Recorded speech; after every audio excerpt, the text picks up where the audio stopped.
สวัส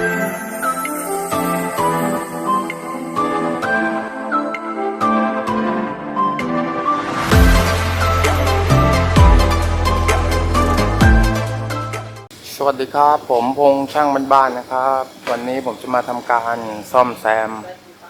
ประตูม้วนนะครับมีอาการเปิดติดขัดนะครับเปิดยากแล้วก็จากการตรวจเช็คแล้วก็ชุดคู่นี้ทั้งคู่แล้วนะครับเปิดยากนะยกไม่ขึ้นนะยกขึ้นได้แค่ครึ่งเดี๋ยวอีกครึ่งยกไม่ขึ้นแล้วนะครับดูจากแนวของใบแล้วนะครับก็โครงไม่บิดไม่อะไรนะครับน่าจะเกิดจากพวกใบฉีกขาดแล้วก็ผีเสื้อชำรุดเกิดการติดขัดแล้วก็สปริงอาจจะล้าด้วยนะฮะแล้วก็ต่อมาก็จะเป็นชุดนี้นะชุดนี้ก็ต้องรื้อลงมาเหมือนกันนะอันนี้เห็นความแตกต่างนะว่าใบนะครับสังเกตดูแนวใบนะแนวใบจะมีความเอียงนะมันจะไม่ตรงนะมันจะไม่ตรงอย่างนี้นะมันจะเอียงลงอย่างนี้นะจะเอียงครับอันนี้น่าจะโค้งบิดโครงแกนสปริงนะอาจจะมีการบิดตัวฉีกขาดนะทำให้เกิดการซุดลงมาหรืออาจจะเป็นตัวที่ชุดตลับลูกปืนจานตลับนะฮะก็มีได้2 สาเหตุนะครับนะอันนี้จะติดขัดมากเลยนะครับจะยกไม่ขึ้นเลยนะครับจะขึ้นนี่คือเขาฝืนนะยกขยับฝืนแล้วก็จะมีชุดริมสุดนู่นอีกทั้งหมดมันก็คือเป็น3 ชุดนะ3 ช่องประตูก็ช่องแรกก็จะไม่เท่าไหร่นะแก้ไขง่ายนะแกตั้งสปริงใหม่แล้วโครงเป็นการบิดเล็กน้อยนะแต่ยังพอเปิดได้ปกติไม่ฝืดมากนะมาชุดที่2นี่จะหนักนะอันนี้พอเปิดปิดได้ครับแล้วก็มาอันนี้จะปิดไม่ได้เลยเปิดปิดไม่ได้เลยครับจะติดขัดมากนะต้องทำการเขย่ากดโดยความรุนแรงนะก็จะทำให้บานของใบเนี่ยเกิดการฉีกนะครับถ้าเราฝืนบ่อยๆนะก็เดี๋ยวมาดูกันครับว่าเราจะต้องซ่อมแซมยังไงครับเดี๋ยวผมจะทำการรื้อชุดกลางก่อนนะชุดกลางหนักสุดนะครับเดี๋ยวมาดูกันว่าสาเหตุเป็นเพราะอะไรนะครับและครับตอนนี้ก็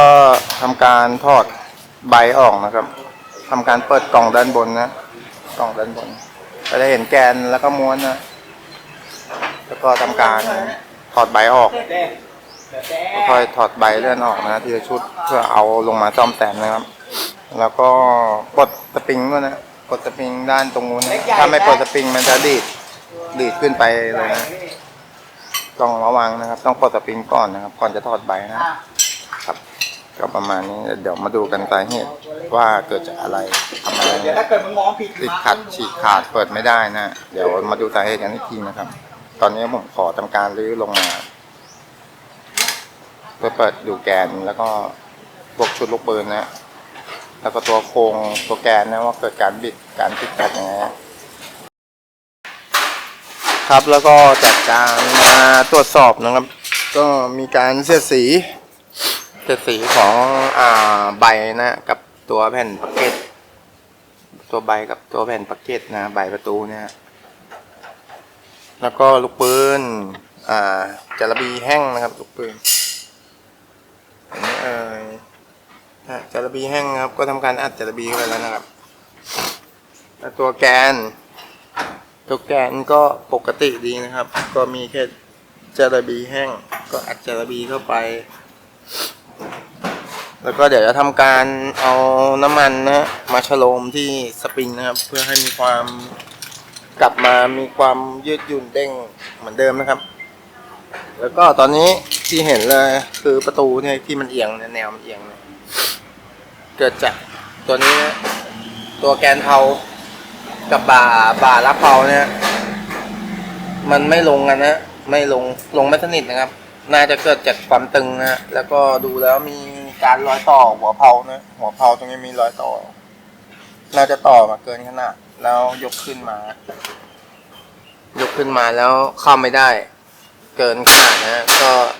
แต่ไม่ยอมตัดหัวเผานะก็ใส่วางไปเอียงๆเนี่ยนะทำให้เกิดปัญหาของประตูนะเสียดสีฉีกปีกผีเสื้อฉีกขาดเนี่ยครับก็คือปัญหาแล้วก็ใบ ตรงนี้ใบฉีกเดี๋ยวผมให้ดูนะใบมีการฉีกนี่ครับใบฉีกยึด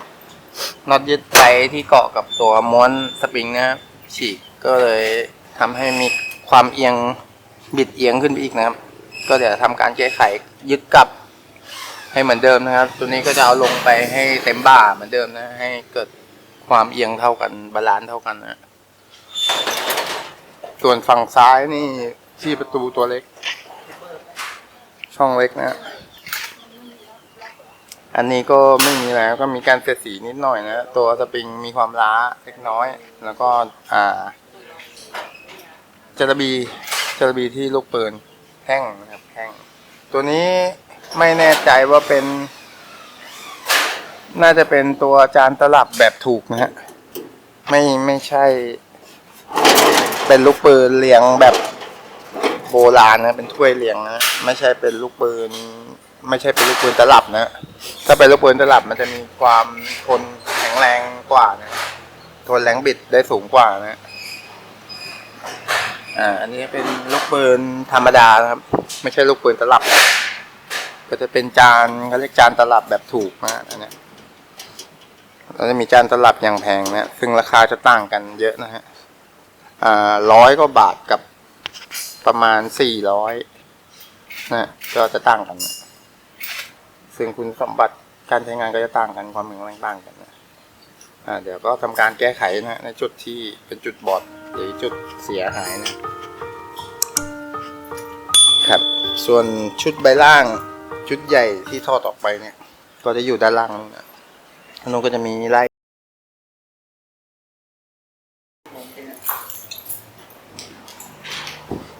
ครับนี่ก็คือจุดที่เป็นปีกผีเสื้อนะที่ทำการเปลี่ยนใหม่นะเปลี่ยนใหม่แล้วเจาะใช้ริเวทย้ำนะครับริเวทย้ำติดเข้าไปบางตัวมาจากโรงงานบางตัวก็เป็นอาร์คบางตัวก็เป็นย้ำหมุดนะก็ทำการเปลี่ยนแล้วอันนี้ก็ทำการเปลี่ยนใบนะใบมีการฉีกขาดนะอันนี้คือเปลี่ยนใบเอาใบมาเปลี่ยนนะแล้วก็ใส่ปีกผีเสื้อกลับเข้าตำแหน่งเดิมทุกอย่างนะก็อันนี้ก็คือการซ่อมแซมนะอย่างใบอันนี้ก็คือเป็นใบใหม่อันนี้จะเป็นใบเก่านะใบเก่าก็การซ่อมแซมก็จะประมาณนี้นะแล้วก็เดี๋ยวจะยกขึ้นสอดเสียบกลับเข้าไปนะครับแล้วทำการตั้งสปริงให้กลับมาใช้งานได้เหมือนใหม่อีกครั้งนะเดี๋ยวมาดูขั้นตอนการประกอบกลับอีกทีนะนี่ก็ไล่ย้ำเปลี่ยนตัวไหนใบ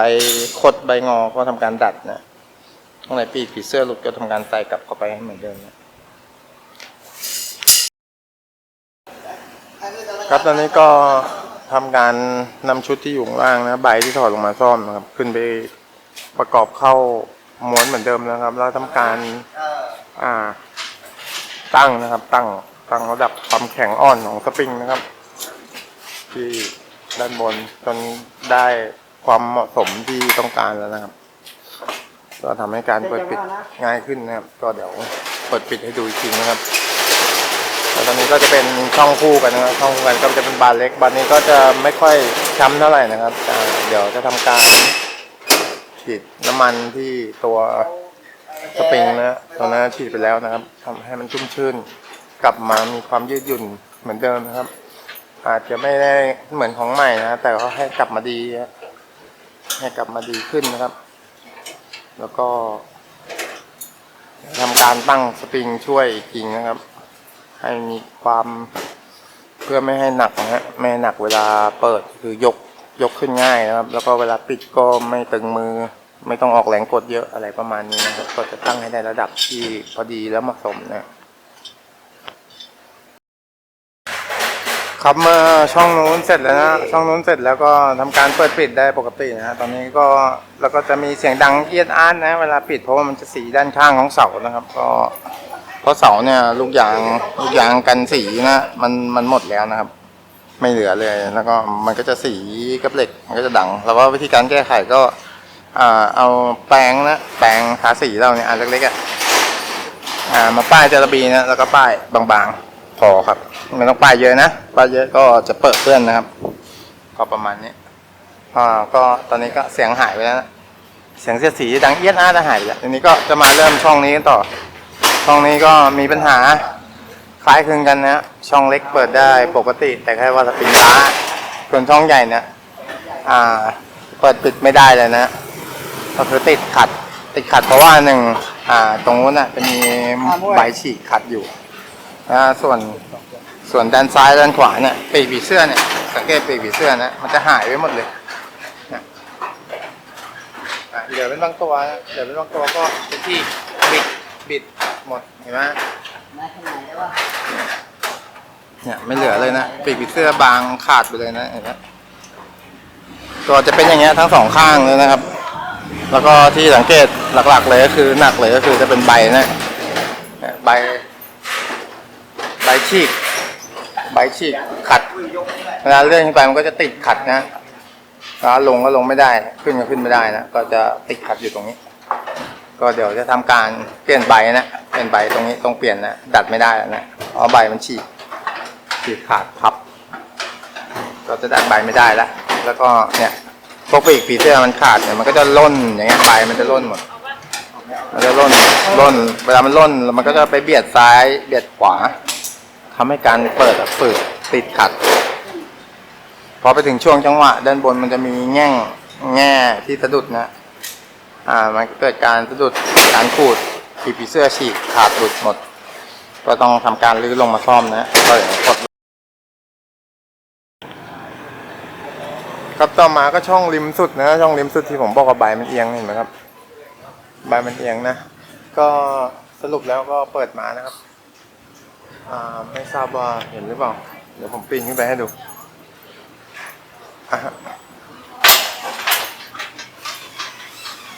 อึ๊บ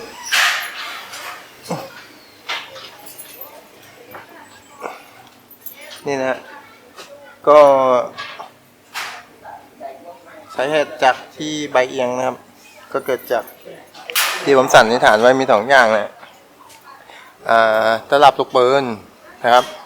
อันนี้คือตลับลูกปืนฉีกเลยนะแล้วก็2เผาขาดอันนี้ก็ส่วนมากจะไม่ค่อยเจอนะนานๆจะเจอสักครั้งนะอันนี้ก็คือเจอแล้วนะครับเผาขาดก็เดี๋ยวทำการเปลี่ยนเผานะไม่เปลี่ยนก็ทำการเชื่อมมี2อย่างนะครับก็เดี๋ยวจัดการกับชุดนี้นะครับตอนนี้ก็ยกลงมานะครับก็เดี๋ยวจะทำการก็คือจะไม่ได้เปลี่ยนเผานะเดี๋ยวทำการเชื่อมเผากลับเข้าไปที่เดิมนะครับแล้วทำการดามเนื้อเสริมเข้าไปนะครับแล้วก็จะต้องเปลี่ยนจานตลับตัวนี้ด้วยนะเพราะว่าลูกปืนมันหายหมดนะอันนี้ก็เป็นจานตลับตัวถูกนะที่ผมบอกนะมันไม่ใช่เป็นตลับลูกปืนนะมันเป็นลูกปืนเรียงตรงนี้มันจะเป็นลูกปืนเรียงนะครับถ้าเป็นตัวแพงมันจะเป็นตลับลูกปืนเลยนะตรงนี้ตลับลูกปืนแบบหนาๆเลยที่เป็นแบบตลับเลยอันนี้ก็คือเป็นลูกปืนเรียงเนี่ยอันนี้ก็คือตัวถูกเหมือนกันเนี่ยอันนี้ก็จะเป็นข้างในเนี่ยเขาจะเรียงลูกปืนมาแต่ถ้าลูกปืนดีๆมันก็จะเป็นตลับสำเร็จเลยนะที่เห็นนะที่เราเห็นกันทั่วไปคือเป็นตลับลูกปืนเลยสำเร็จที่จะมาใส่เข้าไปในเบ้านี้แล้วจะล็อกไว้สำเร็จมาเลยอันนี้จะเป็นลูกปืนเรียงก็จะประกบเข้ากันแล้วก็พับเนี่ยจะพับคลิปตัวนี้ล็อกประกบหน้าหลังอันนี้คือเป็นลูกปืนเรียงนะอันนี้คือเป็นเดี๋ยวจะต้องเปลี่ยนตัวนี้ก็ทำการเลาะเหล็กโค้งออกนะครับแล้วตัวนี้ก็จะหลุดมาพร้อมกับเผาตรงนี้แล้วเราก็จะมาเจียถ้วยลูกปืนที่ติดอยู่ที่แกนเผาเนี่ยออก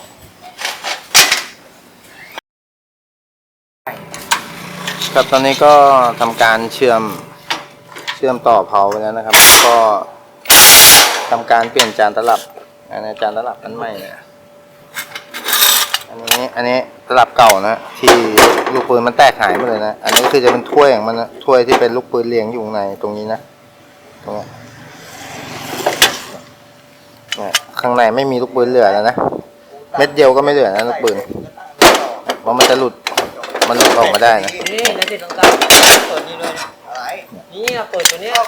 แต่ลุงก็มาเปิดนี่อันนี้คือตัวใหม่เป็นชนิดเดียวกันนะเป็นลูกปืนเรียงไม่ใช่ลูกปืนตับนะ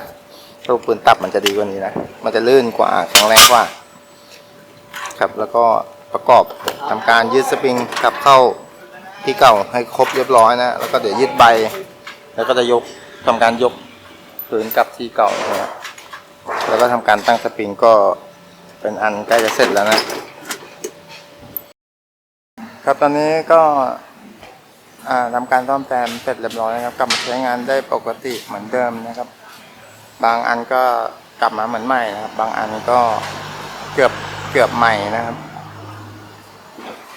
แล้วส่วนช่องสุดท้ายที่อาการหนักสุดก็คือเผาขาดตลับลูกปืนแตกก็ใช้งานได้ปกตินะอันนี้ก็คือกลับมาเหมือนใหม่เลยนะครับแรงดึงเปิดลื่นปกติปิดง่ายเคเปิดเลย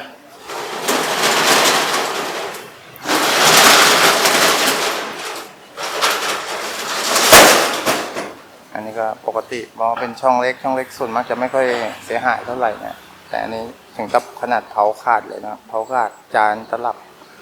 แตกหลุดลูกปืนไม่เหลือสักเม็ดเลยนะครับก็เสร็จเรียบร้อยแล้วสำหรับการซ่อมแซมประตูม้วนนะครับก็ขั้นตอนการซ่อมก็จะมีประมาณนี้นะครับซ่อมตามอาการครับโอเคครับก็พอเป็นแนวทางเล็กน้อยครับสำหรับไปทำซ่อมใช้เองนะครับก็ขอบคุณทุกท่านติดตามรับชมครับสวัสดีครับ